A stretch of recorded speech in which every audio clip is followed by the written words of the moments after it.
प्रयागराज यानी तीन नदियों का संगम, त्रिवेणी संगम। त्रिवेणी यानी गंगा, यमुना और अदृश्य सरस्वती नदी का संगम। ऋग्वेद में भी सरस्वती नदी की चर्चा की गई है, लेकिन महाभारत काल में ही सरस्वती नदी लुप्त हो गई थी। कहा जाता है कि उस समय इसी नदी के किनारे कुरुक्षेत्र था, लेकिन अब यहाँ पर सिर्फ जलाशय है और सरस्वती नदी का नामो निशान नहीं है। ये भी कहा जाता है कि पृथ्वी की संरचना में आंतरिक बदलाव के चलते सरस्वती नदी की धारा सूखती गई और अब प्रयागराज में केवल गंगा और यमुना नदी का संगम है। मान्यता है कि प्रयागराज के संगम में स्नान करने से स्वर्गलोक की प्राप्ति होती है। संत कालिदास ने भी लिखा है कि जो व्यक्ति संगम में स्नान करते हैं वो सांसारिक बंधनों से मुक्त हो जाते हैं। गंगा नदी को मोक्षदायिनी नदी माना गया है और गंगा के पवित्र पानी में डुबकी लगाने से सभी पाप धुल जाते हैं। त्रिवेणी संगम में स्नान से श्रद्धालु शांति का अनुभव करते हैं। हिंदू समाज इस नदी में मृतकों की अस्थियों का विसर्जन करता है और गंगा के पवित्र जल के बिना श्राद्ध कर्म कभी पूरा नहीं माना जाता। गंगा, यमुना और सरस्वती नदी का संगम प्रयागराज शहर से करीब 7 किलोमीटर दूर है। वहां पहुंचने के लिए नाव ही एकमात्र सहारा है।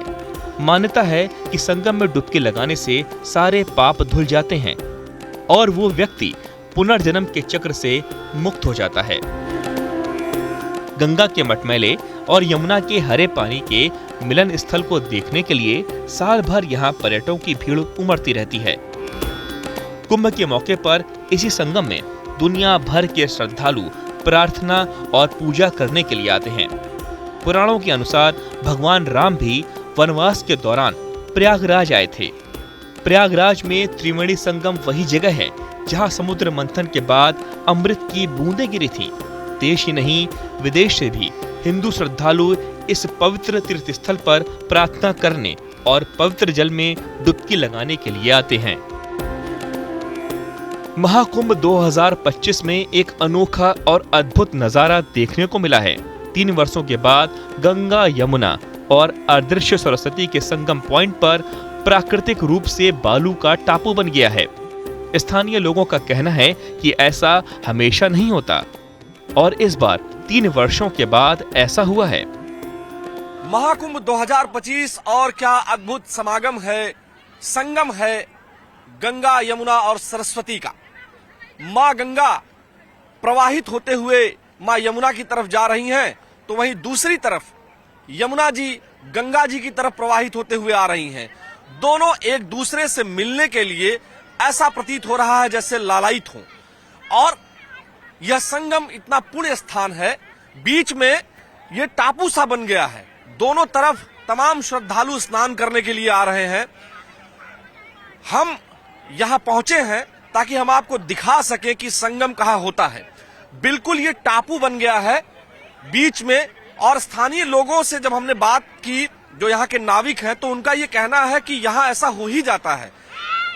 और प्रयागराज में जब महाकुंभ लग रहा है तो गंगा मैया की भी कृपा बन गई है लोगों पर और इसीलिए ये टापू बन गया है। देखिए यहाँ तमाम लोग स्नान करने के लिए भी आए हैं। एक नाविक भी दिखाई दे रहे हैं। भैया ये बताइए, ये बीच में जो टापू बन गया है, ये क्या हर बार ऐसा बन जाता है?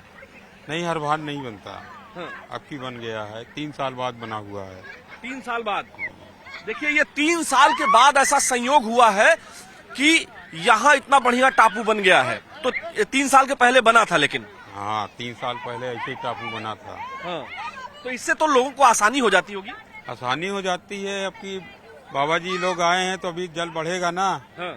तो स्नान करेंगे। हाँ। उनको जल बढ़ना है। अभी बेचने वाले आप लोगों का कुछ फायदा वायदा हो रहा है कि नहीं? अरे हम लोग यजमान नहलाते हैं और क्या, सेवा करते रहते हैं। हाँ? यात्री को स्नान कराना, पूजा पाठ कराना, वही अपना काम है। अच्छा, ये संगम स्थल बिल्कुल वही एकदम मुख्य संगम स्थल यही है ना? हाँ, यही मेन संगम है।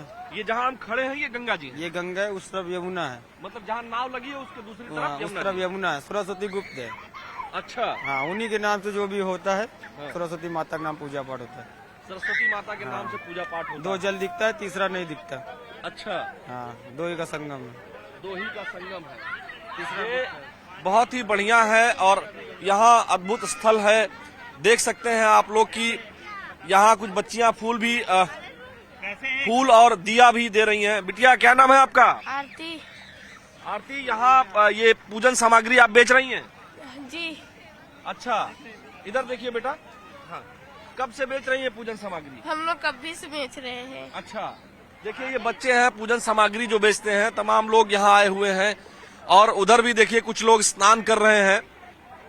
हालांकि हम जो यहाँ तमाम दर्शनार्थी, श्रद्धालु और स्नान करने वाले लोग आए हुए हैं, हम उनसे ये निवेदन भी करेंगे कि तमाम जो प्रोटोकॉल्स हैं, सुरक्षा के जो मानक हैं, उनको भी आप ध्यान में रखें। तो कुल मिलाकर संगम स्थल से हम आपको लाइव तस्वीरें एक तरह से दिखा रहे हैं कि हमारा संगम, हमारे जो सनातन हिंदू धर्म का ये जो संगम स्थल है प्रयागराज, ये कितना अद्भुत है।